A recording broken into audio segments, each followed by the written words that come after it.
Percentage വെച്ചിട്ടുള്ള question ആണിത്. If X percentage of Y is 150 and y percentage of z is 300, then the relation between x and z is. So percentage question കിട്ടിയാൽ അതിപ്പോൾ divided by എന്നുള്ള 100 ആയിട്ട് divide ചെയ്യുന്നതാണ് ഇപ്പോഴും first ഓർമ്മിക്കേണ്ടത്. Percentage എന്ന് പറഞ്ഞാൽ divide by 100. So any percentage, so 15%, so 15 given number divided by 100. So the percentage divided by 100.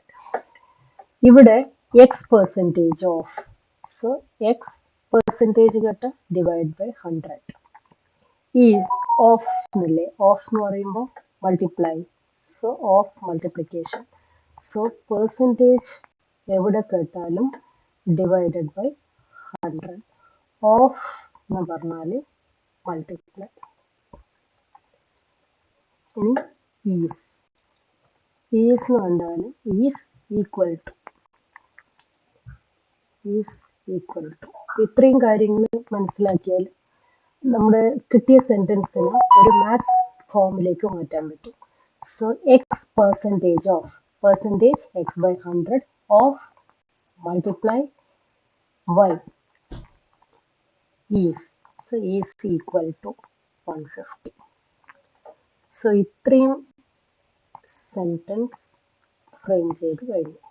അതുപോലെ സെക്കൻഡ് വേർഡ് നോക്കാം. y percentage of, so y by 100 of multiply z is equal to 300. ഇനി ഇങ്ങനെ രണ്ട് equation കിട്ടിയാൽ എങ്ങനെ solve ചെയ്യണം നോക്കാം. ഇപ്പൊ രണ്ട് ഇക്വേഷൻ, ഇപ്പൊ ഫസ്റ്റ് ഇക്വേഷൻ സെക്കൻഡ് ഇക്വേഷൻ, ഇത് രണ്ടും ഡിവൈഡ് ചെയ്ത് നോക്കിയാൽ, ഡിവൈഡ് എന്ന് പറയുമ്പോൾ ഫസ്റ്റ് ഇക്വേഷൻ സെക്കൻഡ് ഇക്വേഷൻ, ഈ കംപ്ലീറ്റ് മേലത്തെ numerator divided by denominator, so 100 get cancel. ഇവിടെ വൈയും ക്യാൻസൽ ആയി, ഇനിയുള്ളത് എക്സും സെറ്റും, X divided by set.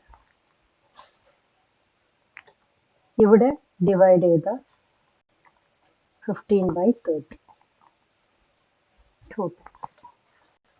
So the answer is x by z equal to 1 by 2. Cross multiply the 2 numerator lotu. So 2x equal to z, right side numerator like 2x equal to z. So rearrange ചെയ്താൽ z equal to 2x. Answer is option 4.